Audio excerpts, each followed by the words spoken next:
Good morning. So we are in Mark chapter 8, and we'll be starting in verse 13. And it says, he left them, and getting into the boat again, departed to the other side. Now the disciples had forgotten to take bread, and they did not have more than one loaf with them in the boat. Then he charged them, saying, take heed, beware the leaven of the Pharisees and the leaven of Herod. And they reasoned among themselves, saying, it is because we have no bread. But Jesus, being aware of it, said to them, why do you reason because you have no bread? Do you not yet perceive nor understand? Is your heart still hardened? Having eyes, do you not see? Having ears, do you not hear? And do you not remember? When I broke the 5 loaves for the 5,000, how many baskets of fragrancy did you take up? And they said to him, 12. When I broke the 7 loaves for the 4,000, how many large baskets did you take up? And they said, 7. So he said to them, how is it that you do not understand? Now, let me take a peek here. Yes. So, here, he mentions the leaven of the Pharisees and of Herod. In Matthew 16:6, he also mentions the Sadducees. So you have the Pharisees, the Sadducees, and of Herod. Now, you can try and draw out meaning from these 3 different groups. I don't know if it's exactly the meaning that Jesus was going for. But when you look at the Pharisees, this was a group that was adding to the law. They wanted to take God's law and they wanted to add a bunch to it. And maybe it's just because they felt more spiritual, more holy.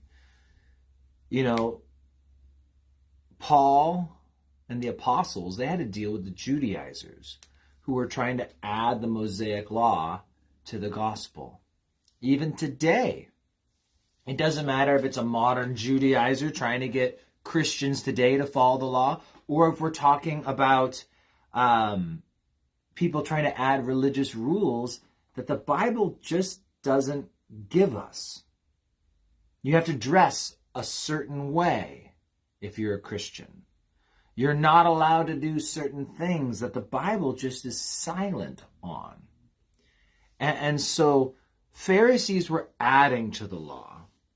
Now the Sadducees would be the opposite. If the Pharisees were involved in legalism, then the Sadducees were involved with liberalism. They were taking away from the law. And so as you read through Acts, it even tells us there that they didn't believe in angels. They didn't believe in the resurrection. In fact, the Sadducees only took the Torah, the books of Moses, or the Pentateuch, the first 5 books of the Bible. That's all they considered gospel. That's all they considered, something that they could work with. And anything beyond that, they didn't take it. And so they were really the more liberal sect of Judaism. They're actually the ones who had the control of the priesthood in the time of Jesus. The Pharisees were a dominating power amongst the religious people, but Rome had worked and had the Sadducees actually be the ones who were in line to be the high priests. So Caiaphas and Annas and all of them.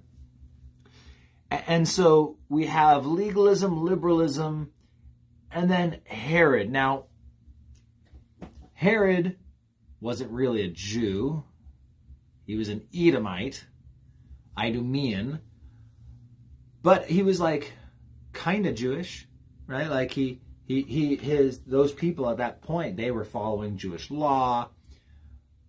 But Herod wanted control and wanted power. And Herod was willing to do what it took to make the Jews happy.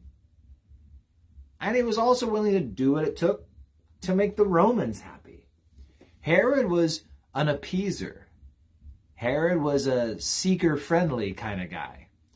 And so here we have this seeker-friendly guy. Here we have a liberal guy. And over here we have the legalist.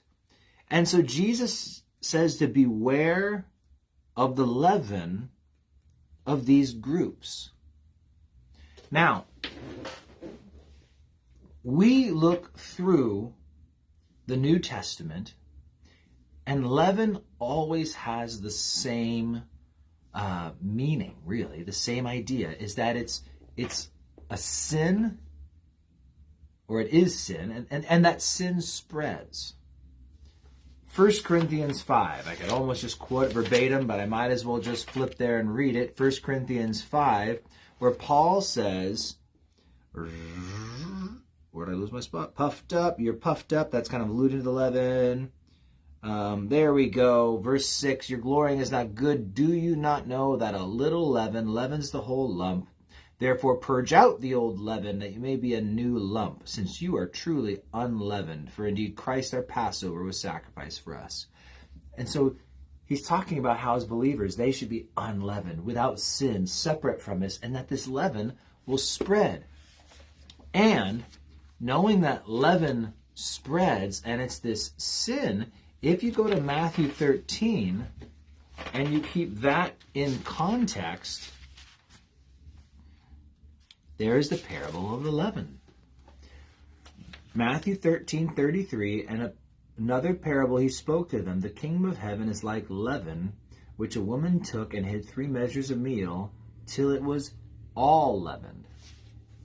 Now, some think, well, that just means the kingdom of heaven's going to grow and grow and grow and grow.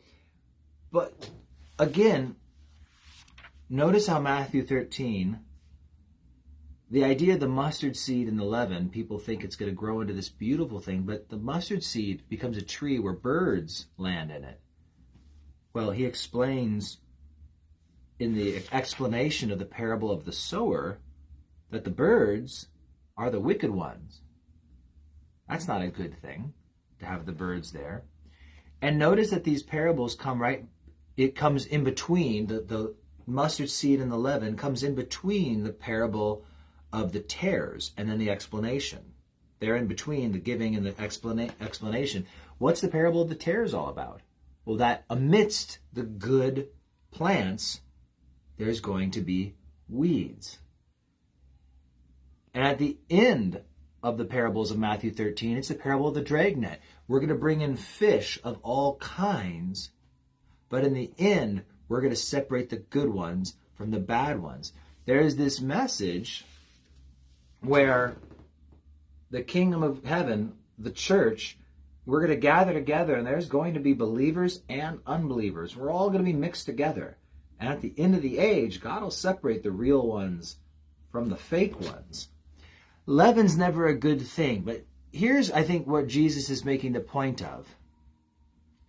Whether it's the Pharisees and their legalism, wanting to add additional rules to make you super holy and super special, or the Sadducees, who want to be liberal and they want to just accept everything and everyone, and they don't want to call sin sin, and so they have the Sadducees, or Herod, where you're not blatantly doing this or that, but you're just watering it all down. Not blatantly accepting sin like the liberal Sadducee, but just watering it all down, where I'm never going to say anything that'll really shake the boat. I won't say anything necessarily wrong. I just won't say anything that'll shake the boat, rock the boat, right? And so that's Herod. And what Jesus says, you need to be aware of that leaven. That when we let that stuff in, it'll spread. When we bring in these kinds of philosophies into the church, it's going to spread and affect the whole church. And so he's warning them to watch out. Now, the rest of this is just them kind of misunderstanding Jesus. Well, I thought he was talking about we didn't bring bread. And Jesus is like, come on, guys. You've seen me multiply the 5 loaves. You've seen me multiply the 7 loaves. So why is this you don't understand what I was really talking about? That don't worry about bread, but worry about doctrine. Worry about letting in false teachers where it's going to spread in your church. Worry about letting this cancerous stuff remain, and then it starts infecting everyone. We don't want that. Now, Jesus was gentle in the way he handled certain people who were combative. He got pretty in their face. But, we need to be gentle in how we handle things. But understanding still, we don't want to let this stuff in. We don't want to let compromise in the church. We don't want to let legalism into the church.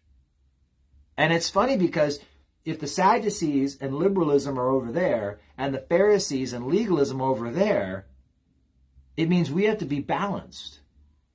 We just have to be ready and watchful about what's coming in the teaching and in the people and in the Bible studies and the movements, because we can get hit from either side, and it'd be easy just to be super conservative, but then we're going to fall into legalism. Or we could just be very gracious, but we could fall into liberalism.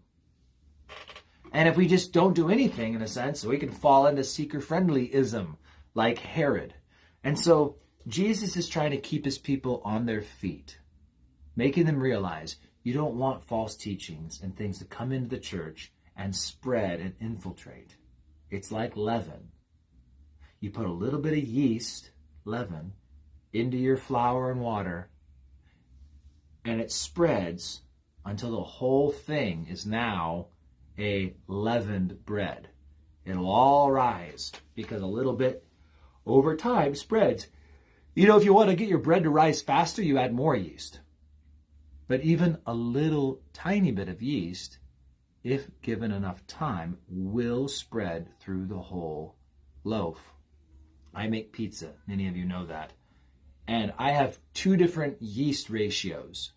If I'm trying to make pizza for that day, and I've only got 6 hours to get that pizza ready, and I have another ratio I use for when I want to make pizza and have it ready 2 days out. And I will actually put the yeast in, and I'll stick it in the refrigerator, and that's actually better for food-wise. It tastes better this way.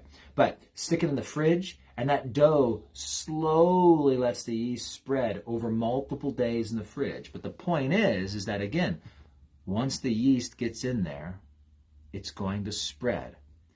And like cancer, the idea is the only way to stop it, perhaps, is to just cut it out. You need to remove it and make sure you removed all of it. That's where they do radiation to make sure they hit all the other stuff, right? Not fun, but it has to get out. Otherwise, it's just going to spread. And so Jesus is warning. Keep your eyes open. Watch out for legalism. Watch out for liberalism. And watch out for just being wishy-washy in the middle and being a seeker-friendly church. Preach God's word. Do things his way. And do it with abandon. With all your heart, soul, mind, and strength, just seeking the Lord. So there we go. We might finish up Mark tomorrow. We shall see. Oh, no, actually, Mark 8. I meant Mark 8. No, we're only like halfway through this chapter. So a couple more days, we'll finish up Mark 8. God bless you guys. Have an amazing day, and I will see you guys around.